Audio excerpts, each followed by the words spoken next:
There's a lot happening right now in terms of the attempts to forestall Medicare for all. And we have seen just about every candidate in the race to this point, to the extent that they're supportive of Medicare for all, all back off and provide some wiggle room.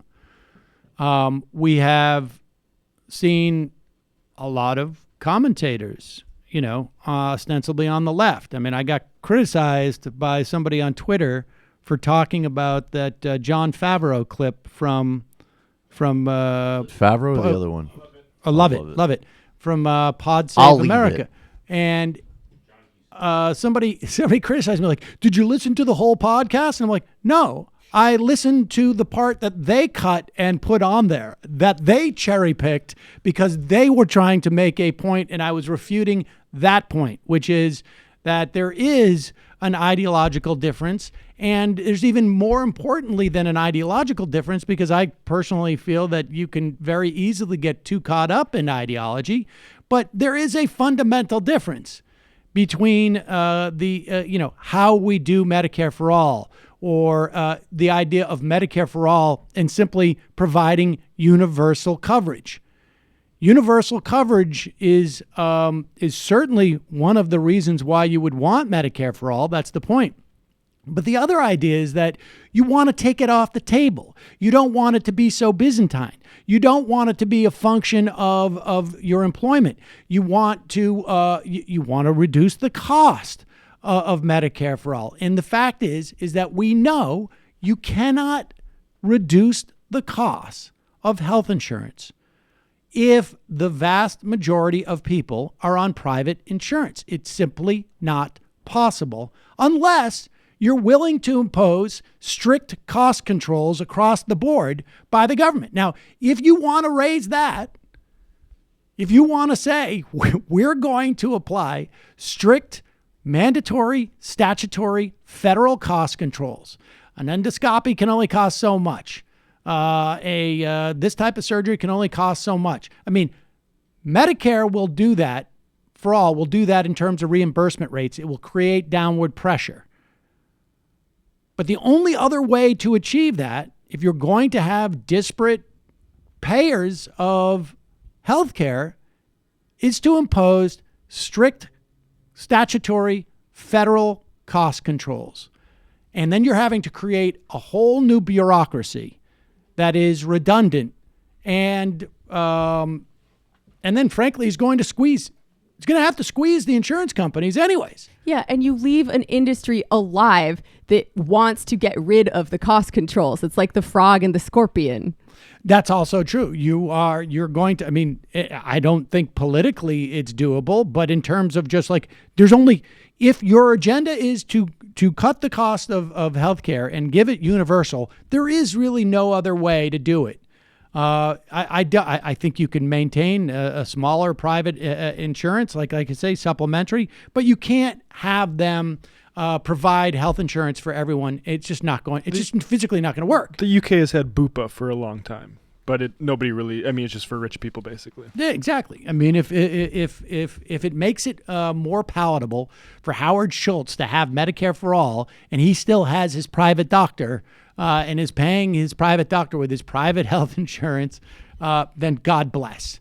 We'll get to Howard Schultz's billions a slightly different way. In the meantime, this has come up. The Intercept reports apparently someone's leaking this. So not everybody on Team Pelosi is excited with this initiative, but it appears that the Democrats are going to focus on drug prices, and which is all well and good. They should. There's some easier ways to do that than I think what they're proposing, but broadly speaking, the leadership of the Democratic Party wants to focus on drug prices. And part of what they're doing is they're going out to health insurance industry and basically saying, we will leave you alone if you help us with drug prices. That's the deal that's going on. In other words, they are already negotiating away the thing that got them not totally, but certainly many new congressional members were elected on. This is part of a PowerPoint presentation that was brought in there, and that was shown, I guess, to insurance executives by this guy Wendell Primus. He is a top aide to Nancy Pelosi. Let's play the video because he talks about there are apparently like 5 things here. Wait, let me just go back to that. There are 5 things that single payer is difficult. They're trying to say we need to fix the ACA, and improving the ACA is the most cost-effective path to universal coverage. They argue it's slowed growth and improved quality. That's probably true. The growth has slowed, but I got news for you. It's very hard to pay your insurance bill, which has gone up 15-20% over the number of years, and be comforted by the fact that it's not gone up 16 to 21%. That's slowed the growth of that's not enough. And there's absolutely, no future guarantees. It has, they're going to undo the sabotage and expand ACA, the Affordability of Health Insurance Act of 2018. They're all, again, just laying Band-Aids on top of Band-Aids on top of Band-Aids. The problems with the single payer, cost, which we will address when this guy talks about in his video, creates winners and losers. I don't know what the F that means. There are no winners and losers in our current system. Let me put it this way. There is no such thing that can pass. There's nothing the government can do that doesn't create winners and losers. That is what society is always about. There is no win, win, win, win repeated over 300 million times. That doesn't happen. The question is, who are the winners? Who are the losers? Stakeholders are against. Yes, that is without a doubt. There are stakeholders who are against. There are also some stakeholders who are for. That is all like the vast majority of the American people. Monies are needed for other priorities. That gets to the question of cost. And frankly, those priorities, to make sure that everyone is getting health care are pretty substantial priorities. It's going to free up a lot of money in the economy, just in terms of the sheer productivity of people not having to spend all the time, trying to fill out insurance forms. And implementation challenges, yes, of course. All right, so let's listen to this guy say it a little bit. The other thing I want to say about universal coverage, improving upon the ACA is clearly the most cost-effective way or budget-effective way of getting to universal coverage. Single payer is very expensive. The Urban Institute says $30 trillion. It creates winners and losers. I mean, you're taking basically everybody that's getting... Pause it. We know about this $30 trillion figure. It is more or less the same figure that the Mercatus Foundation, incidentally, we're already paying half of that amount anyways. Okay, so the other half of that amount is going to be a savings in people's pocket. But now he is talking from a sheerly political standpoint. If we offload the expenses to people after they pay for their... as if it was groceries, right?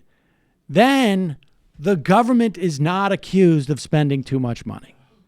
Even though the individual has a greater financial burden than they would if the government was spending the money, they can't be blamed. Continue. $1 billion. It creates winners and losers. I mean, you're taking basically everybody that's getting employer-provided benefits and putting them onto the federal budget. Now, again, in that process, you're going to create winners and losers. Some of the retail stores that don't offer very good benefits are going to be benefited. Some others that get very wonderful coverage to their employers are at risk of losing some of them. Pause it. So in other words, right now there are winners and losers. Those of you who are working at a retail store, you're a loser. Those of you who are in the C-suite, you're a winner. And that could change. And that would be bad. Of that. And so the point here is I do not understand why all the excitement in California is kind of ground zero for some of that excitement about universal coverage. The leader is very aware of the cost of that. It has no chance of happening in the next several years, et cetera. And I would. So the leader being Nancy Pelosi is aware of the cost of that. I don't know what that means, and that it has no chance of happening in the next several years. I think that's also true because the Republicans are not going to sign on to it. But you know what else is also true? Fixing the ACA is also several years away. Years, et cetera. And I would say, the Medicare for all, Medicare right now doesn't have an out-of-pocket limit. It would not be eligible for going on to the exchange. So where I think the debate has to go is improving Medicare and Medicaid. Democrats don't have a very good answer right now, in my opinion, to block granting Medicaid. I think we've got to be thinking about taking some of the long-term care cost off of Medicaid and putting it onto Medicare or financing it directly. We've got to talk about slowing healthcare cost growth, and we need to build the case for revenues to make Medicare and Social Security solvent and All right, to finance so pause long-term. it. So, okay. All of the stuff he's talking about in terms of improving Medicare and Medicaid are good things, but they're the same challenges that we have for Medicare for all. Need to build the case for revenues to make Medicare and Social Security solvent, finance long-term care is the same argument as it's going to cost more and we're going to have to argue to get more money. All of the transferring some Medicaid long-term costs to Medicare, these are all things that could be much simpler under a Medicare for all program. And again, if you want to get back to that winners and losers situation and you're worried about upsetting those billionaires, I'd say let them have their boutique health insurance. And guess what? They're still winners. Exactly. Like the boss class still gets to sit on their asses while their employees and their pre-existing capital do all the work and make all the value. So whatever. You should be saying you won't have such huge winners. It makes less You'll huge be winners. winning a little less. So, some of the stuff that he's arguing here in the argument that some of the Medicare programs would not qualify under the exchanges in terms of, and I guess that may mean in terms of of specific benefits. But if you're going to raise the quality of the benefits under Medicare, you're going to run into the exact same problem that you're going to have with, Medicare for all, except for Medicare for all from a political standpoint. There's a reason why there's so much excitement, because it is a much easier political sell than we want to ensure that the COLA increases of Social Security are not eaten up by increases of out-of-pocket expenses in Medicare. No, just go out Medicare for all. We're going to make it all good. No, you just stood Ezra Klein's bow tie on ends right there. Even just like having to listen to that just now made my eyes glaze over when the good option is so much simpler. And it's not always, it doesn't always happen that way. Sometimes the good option is more complicated and that's hard, but this is great because it's not. And one more point I want to make that I got from Nathan Robinson wrote a really good article actually in reference to criminal justice reform, but this is a concept that can be applied across the board. Just because it quote unquote works and produces the desired outcome doesn't necessarily mean it's good, right? So like you could make a law that everybody in the country has to buy private insurance, no subsidies, no anything. And if they don't do it, they go to jail. Right. And a lot more people would have coverage that way. But would that be good? Would people's quality of life improve? I don't think so. Exactly. I mean, I think the idea is that, like I said yesterday, where people are done with the idea of striving for universal coverage by hook or crook. That's going to be People want their health insurance to not be a thing that they have to constantly worry about and deal with. You know, I was looking up.